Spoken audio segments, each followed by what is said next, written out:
शिक्षक भर्ती की परीक्षा की घोषणा हो गई है, इवन परीक्षा तिथि की भी घोषणा हो गई है, रिजल्ट की भी घोषणा हो गई है।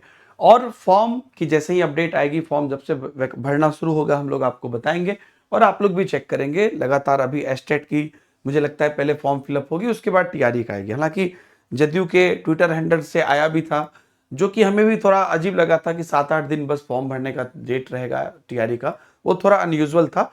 तो लेकिन बहुत जल्द आपको देखने को मिलेगी। बीपीएससी को जैसे ही अधियाचन जाएगा बीपीएससी जारी करेगा। इंपॉर्टेंट ये है कि इसके जो डॉक्यूमेंट है वो आप रेडी कर लीजिए, ताकि जो सारे डॉक्यूमेंट्स हैं वो आपका पहले से तैयार रहेगा, तो कितना भी दिन फॉर्म भरने का रहे आप उसको अच्छे से भर सकते हैं और कुछ क्लैरिटी भी आपको इससे मिल जाएगी। तो ये बात मैं आपको यहाँ पर आज के इस वीडियो में बताना चाहूंगा, ताकि आप लोग जो पूरी तरीके से अपने आप को है ना ध्यान रखें कि इनकेस आप फॉर्म भरने से उस समय पर रिजेक्टेड ना हो जाए। देखिए मैं आपको बताता हूं कि 10th की जो मार्कशीट और सर्टिफिकेट होता है, ये नॉर्मली किसी भी भर्ती के लिए आपको यूज होता ही होता है। और 10th की marksheet mainly date of birth के प्रूफ में मांगी जाती है।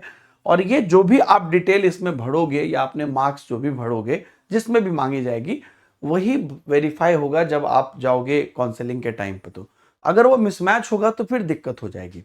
इसलिए सारी डॉक्यूमेंट आप बिल्कुल ध्यान से रखें और उसकी पूरी एक एक चीज आपको यहाँ पर जो है पहले से डेटा निकाल के रखनी है। टेलीग्राम पर जैसे ही चीजें आएंगी और भी जो अपडेट्स होंगी वो मैं आपको बताते जाऊंगा। तो एक तो आप 10th की मार्कशीट और सर्टिफिकेट रखिएगा अपने पास, और उसके बाद 10th की मार्कशीट सर्टिफिकेट के बाद जो नेक्स्ट आता है वो है आपका 12th या ग्रेजुएशन या पीजी। ये डिपेंड करेगा। अगर मान लीजिए आप 1 to 5 के लिए अप्लाई कर रहे हैं तो आप 12th के बेसिस से कर सकते हैं, और 6 to 8 के लिए अप्लाई कर रहे हैं तो ग्रेजुएशन, 9-10 के लिए अप्लाई कर रहे हैं तो ग्रेजुएशन, और 11-12 के लिए अप्लाई कर रहे हैं तो पीजी। तो इसके जो रेस्पेक्टिव आपके मार्कशीट सर्टिफिकेट हैं ये आपके पास होने चाहिए। मतलब एटलीस्ट मार्कशीट होना चाहिए या सर्टिफिकेट, आप दोनों में से जो भी आप उसमें अपलोड करें या दोनों अपलोड करें, वो सब मैं आपको बताऊंगा। तो दोनों ही होना चाहिए। कई बार सर्टिफिकेट लोगों को नहीं रहता है, प्रोविजनल रहता है, लेकिन मार्कशीट रहता है। तो आपके पास आइदर वन और दोनों होना चाहिए मिनिमम। तो ये आपका 12th ग्रेजुएशन पीजी रेस्पेक्टिवली आपका हो गया। अब चूंकि आप अगर 1 to 5 के लिए अप्लाई करते हैं तो सीटेट पेपर 1 चाहिए, 6 to 8 के लिए अप्लाई करते हैं तो सीटेट पेपर 2 चाहिए। इसमें बिहार टेट पेपर 1 पेपर 2 भी आता है, लेकिन वो बहुत पहले हुआ था। 9-10 के लिए अप्लाई करते हैं तो एस्टेट पेपर 1 आपका चाहिए, और 11-12 के लिए अप्लाई करते हैं तो एस्टेट पेपर 2 चाहिए। अब यहां पर बात यह आता है कि एस्टेट के लिए आपको, चूंकि इस बार एस्टेट की परीक्षा पैरेलल हो रही है, तो उसमें आप जो है एस्टेट में आप अपियरिंग करके अप्लाई करेंगे, क्योंकि एस्टेट का रिजल्ट आपका फॉर्म भरने के लास्ट डेट तक नहीं आया रहेगा। तो आप अपियरिंग करके अप्लाई करने का मौका इस बार आपको मिलेगा, क्योंकि वो सरकार की खुद की घोषणा है। सीटेट के केस में ऐसा नहीं होगा। सीटेट में अपियरिंग मौका आपको नहीं मिलेगा, एस्टेट में मिलेगा। और अगर फॉर्म जो भरने का सीन है उसके लास्ट डेट के पहले जो भी रिजल्ट आपके पास है तो वो आपका अपना वैसे भी है, उसके लिए अपियरिंग बोलने की जरूरत नहीं है।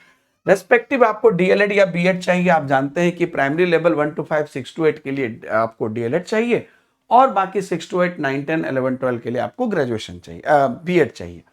इसके बाद आपका जितना भी रेस्पेक्टिव प्रमाण पत्र है जिस पर आप आरक्षण लेते हैं, जैसे क्रीमी लेयर रहित प्रमाण पत्र है ना, आय से संबंधी है, जाति प्रमाण पत्र है। तो जाति प्रमाण पत्र के केस में एक ये होता है कि ये विवाहित महिला के लिए बाय डिफॉल्ट बोला जाता है कि विवाहित महिला का अपने पिता के घर से मान्य होगा, चाहे जाति हो चाहे निवास हो, क्योंकि इन दोनों का आरक्षण भी आप इसमें लाभ लेते हैं। क्योंकि आप जैसे निवास में तो खास करके आप लेते ही हैं कि आप जो है जाति में भी लेते हैं, निवास में भी आप लेते हैं कि आपका जो निवास सपोज बिहार में है तो पिता का घर अगर बिहार में है तो वहां पे होता है। हालांकि इसमें और सारे एक्सेप्शंस भी हैं, उस पर भी हम लोग आने वाले समय में जब फॉर्म आएगा तो डिस्कस करेंगे। ये बेसिक अभी मैं आपको बता रहा हूं। दिव्यांग या अन्य कोई स्थिति है तो उसके प्रमाण पत्र आपको रहेगी, और अभ्यर्थी का फोटो उसमें खींचा जाता है।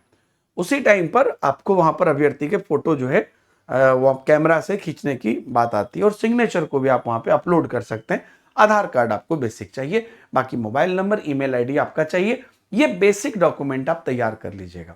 जब फॉर्म आएगा अगर उसमें और कुछ एड ऑन होता है, कुछ परिवर्तन होता है तो वो भी हम बताएंगे, लेकिन इसको आप तैयार कर लीजिएगा।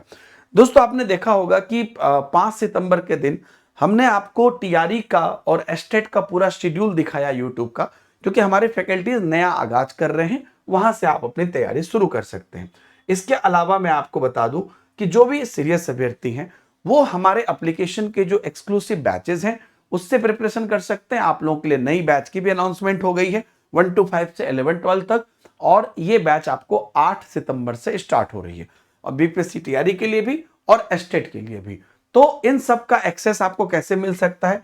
आप जानते हैं कि अब जो आपको यहाँ पर टेक्स्ट बुक सुपर कोचिंग पर आपकी तैयारी होती है वो मात्र 5 रुपए से शुरू होती है। मतलब 5 रुपए में 5 दिन आके आप ट्रायल कर सकते हैं, फिर ऑटोमेटिकली वो आपका 5वां दिन एंड होने पर ऑटो डेबिट होता है 3 महीने के लिए। तो ये आपके हित में होता है कि आप अपने हिसाब से चेक कर सकते हैं। इनफैक्ट आपको नहीं समझ में आई बात तो आप कैंसिल कर सकते हैं, फिर आगे नहीं कटेगा। अगर 3 महीने आपने एक्सटेंड कर लिया उसके बाद नहीं पढ़ना है तो कंप्लीटली आपकी मर्जी। मतलब एक बार में 10,000 का कोर्स है और 2,000 में दे रहे हैं, ऐसा बोल के हम लोग नहीं कर रहे हैं। हम सिंपल आपको कहते हैं कि एक छोटा सा प्राइस है, इस छोटे से प्राइस में आप पढ़ लो, 3 महीने पढ़ लो, और आप बड़े कोर्स में भी जा सकते हैं और उसके भी प्राइसेस आपको काफी कम है। तो इसलिए ये जो पूरा हमारा है जिसके अंदर आपको पूरे टीचिंग एग्जाम्स के एक्सेस मिल सकते हैं। लेकिन ध्यान रहे इस एक्सेस को पाने के 2 तरीके। एक तो ऐप पर जाइए, कूपन कोड DH सर इस्तेमाल करिए, या दूसरा आप वीडियो के डिस्क्रिप्शन में कमेंट में और हमारे टेलीग्राम में इसकी डायरेक्ट लिंक पिन की हुई रहती है, उस लिंक से जा सकते हैं। टेक्स्ट बुक ऐप पे आपको ये चीजें मिल जाएगी। उम्मीद करता हूं डॉक्यूमेंट से संबंधित और आपके प्रिपरेशन से संबंधित चीजें क्लियर हुई होंगी। आगे के अपडेट के लिए बने रहें। Bye bye.